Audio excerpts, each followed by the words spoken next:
എന്റെ birthday വ്ളോഗിന്റെ part 2 ആണിത്. ഇതാണ് എന്റെ ക്യൂട്ട് അമ്മമ്മ. ഞാൻ അമ്പലത്തിൽ പോയി വീട്ടിൽ വന്നപ്പോ ഉണ്ടേനാടെ എന്റെ ബർത്ത്ഡേ ആയിട്ട് എനിക്ക് ഒറ്റക്ക് എന്തെങ്കിലും കാണാൻ പോണെന്നുണ്ടേനെ. അപ്പൊ ഞാൻ വിചാരിച്ച സിനിമക്ക് പോയാൽ എന്താ, ഇതൊക്കെ അല്ലേ ഗൈസ് ഒരു വൈബിന്റെ ഭാഗമായി ഇന്ന് ഞാൻ ഏത് പടത്തിനാ പോകുന്നതെന്ന് നിങ്ങൾ ഗസ്റ്റ് ചെയ്യുക ഗൈസ്. ഞാൻ പറഞ്ഞു തരാം. 10 മിനിറ്റും കൂടെയുള്ള സിനിമ തുടങ്ങാൻ. ടിക്കറ്റ് എടുക്കാൻ ഞാൻ വെമ്പി പോവുകയാണ്. അങ്ങനെ സക്സസ്ഫുള്ളി ഞാൻ ടിക്കറ്റ് ഒക്കെ എടുത്തു. അകത്തിന് കയറട്ടെ. ഇനി അകത്ത് കയറിയപ്പോ നിങ്ങൾക്ക് പടയേതാന്ന് മനസ്സിലായില്ലേ ഗൈസ്. നായികയായ രുക്മിണി വാസന്തിന്റെ കൂടെ ഫോട്ടോ ഒക്കെ എടുത്തിട്ടാണ് ഞാൻ ഉള്ളിൽ കയറിയത് കേട്ടോ. ബട്ട് ഋഷഭ് ഷെട്ടിയുടെ കൂടെ ഒരു ഫോട്ടോ എടുക്കാൻ എനിക്ക് പറ്റിയില്ല. ടോയ്ലറ്റിലെ ഗ്ലാസിന് മുന്നിൽ ഒരു ഫോട്ടോ എടുക്കാന്ന് വെച്ചാൽ പിന്നെ അവിടെ നിൽക്കാൻ ഒരാളില്ല. കാരണം ഒടുക്കത്തെ തിരക്കായിരുന്നു. അവിടെ നിന്ന് ഇറങ്ങിയിട്ട് ഞാൻ എവിടെങ്കിലും ഒക്കെ പോയി ഇരിക്കാന്ന് വിചാരിച്ചു. ഇരുന്നപ്പോ തന്നെ ഒരു കുട്ടിയെ കിട്ടി ഗൈസ്. എന്റെ കുട്ടിയല്ല, ആര്യ കുട്ടിയാണ്. പക്ഷെ ക്യൂട്ട് കുട്ടിയാണ് ഗൈസ്. ഞാൻ ഹായ് എല്ലാം പറയാൻ പറഞ്ഞപ്പോ പറഞ്ഞു കേട്ടോ. അതെല്ലാം കഴിഞ്ഞപ്പോഴാണ് ഞാൻ ആലോചിച്ചത് സിനിമ കാണുന്നതിന്റെ അടുത്ത് ദായിക്കൂലേ ഗൈസ്. അപ്പൊ ഒരു കോൾഡ് കോഫിയും വെള്ളവും വാങ്ങിയിട്ട് ആത്ത് കയറി ഉള്ളിൽ കയറി സീറ്റെല്ലാം കണ്ടുപിടിച്ച് ഇരുന്നപ്പോ ഒന്നുമില്ല. നല്ല പാങ്ങുണ്ടായിന് ഗൈസ്. നീ കാസർഗോഡെല്ലാം എത്തിനാന്ന് കേൾക്കണ്ട, വെറുതെ കിടക്കട്ടെ. പെട്ടെന്ന് ഞാൻ ഇതെല്ലാം കണ്ടപ്പോ ഞെട്ടി. ഞാൻ കാന്താരക്കല്ലേ കയറി. ഇതെന്താ പൃഥ്വിരാജൊക്കെ. പിന്നെയാണ് മനസ്സിലായത് പൃഥ്വിരാജിന്റെ പടത്തിന്റെ ട്രെയിലർ ആയിരുന്നു ഗൈസ്. ഏതായാലും 3G ആയില്ലേ മൂഞ്ചി.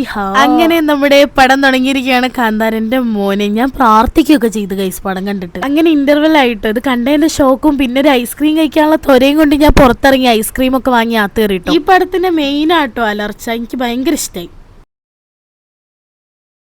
അത് കേൾക്കുമ്പോൾ തന്നെ രോമൊക്കെ എണീച്ചിക്കും ഗൈസ്. എത്ര പേര് ഈ പടം കണ്ട് കരഞ്ഞു ഒന്ന് കമന്റ് ചെയ്യണം. ഞാൻ കരഞ്ഞുപോയി. എന്തിനാന്ന് എനിക്കറിയില്ല. എനിക്ക് ഭയങ്കര കരച്ചിലൊക്കെ വന്ന് ഞാൻ പ്രാർത്ഥിക്കുകയൊക്കെ ചെയ്തു. എന്താ പറ്റിയെങ്കിൽ ഇന്ന് എന്നെ അറിയില്ല. എന്തൊക്കെയോ പറ്റി. എന്തായാലും ആഫ്റ്റർ എഫക്ട് കാരണം ഞാൻ എന്തെങ്കിലും തിന്നാന്ന് വിചാരിച്ചു. പിന്നെ തിന്നലാന്നല്ലോ മെയിൻ എവിടെ പോയാലും. പിന്നെ പടം എങ്ങനെ ഉണ്ട് എന്ന് പറയണ്ടല്ലോ. നിങ്ങൾക്ക് എന്റെ മുഖം കാണുമ്പോൾ മനസ്സിലാവില്ലേ ഗൈസ്. അത്രയ്ക്കും അടിപൊളിയായിരുന്നു. കാണാത്തവരുണ്ടെങ്കിൽ എന്തായാലും പോയി കാണണം കേട്ടോ. അടിപൊളി പടമാണ്. എന്തായാലും തിയേറ്ററിൽ തന്നെ പോയി കാണണം. കാരണം TV കണ്ട നഷ്ടമാണ്. സൗണ്ട് ഒക്കെ നിങ്ങൾ തിയേറ്ററിൽ നിന്ന് തന്നെ കേൾക്കാം. ഞാൻ ആടെ നിന്ന് ഇറങ്ങിയിട്ട് എന്റെ മന്തി നില വിട്ടുന്നൊന്ന് ലോഡഡ് ഫ്രൈസ് കഴിക്കാന്ന് വിചാരിച്ചു. ബർത്ത്ഡേ ഒക്കെ ആയിട്ട് എന്താ വെറൈറ്റി വേണ്ട. എപ്പോഴും മന്തി തിന്നാ മതി. ഒരു ഷേക്കും വാങ്ങി കുടിച്ച് ഇവക്ക് ബർഗറും വാങ്ങി ഞാൻ വീട്ടിൽ പോയി കഴിച്ചു. എന്റെ അനിയത്തി എവിടെ എന്ന് ചോദിക്കുന്നവർക്ക് ഇവിടെ ഉണ്ട് എന്റെ അനിയത്തി. ഓക്ക് മുഖം കാണിക്കാൻ ഭയങ്കര മടിയാന്ന്. എന്താന്നറിയാം. ഞാൻ എന്തെങ്കിലും തിന്നുമ്പോ ഓക്കെന്തേ വാങ്ങണ്ടേന്ന് വെച്ച് വാങ്ങിയതാണ് ഗൈസ്. അപ്പോൾ പറയാ നിനക്കെന്താ പറ്റിയ, നീ ഇങ്ങനൊന്നും ചെയ്യുന്നല്ലോ. ബർത്ത്ഡേ ഒക്കെ ആയിട്ട് നല്ലേച്ചി ആവാൻ ശ്രമിച്ചന്ന് സമ്മതിക്കൂല. അപ്പൊ ഇനി നേരെ മാളിലേക്ക് പോകുന്ന വ്ളോഗാട്ടോ. പാർട്ട് 3 അത് വരിക. അപ്പോൾ ഓളെ കൂടെയുള്ള വ്ളോഗ് കാണാൻ പാർട്ട് 3 ഉണ്ടാവും. അപ്പൊ അത്രയുടെ ബൈ.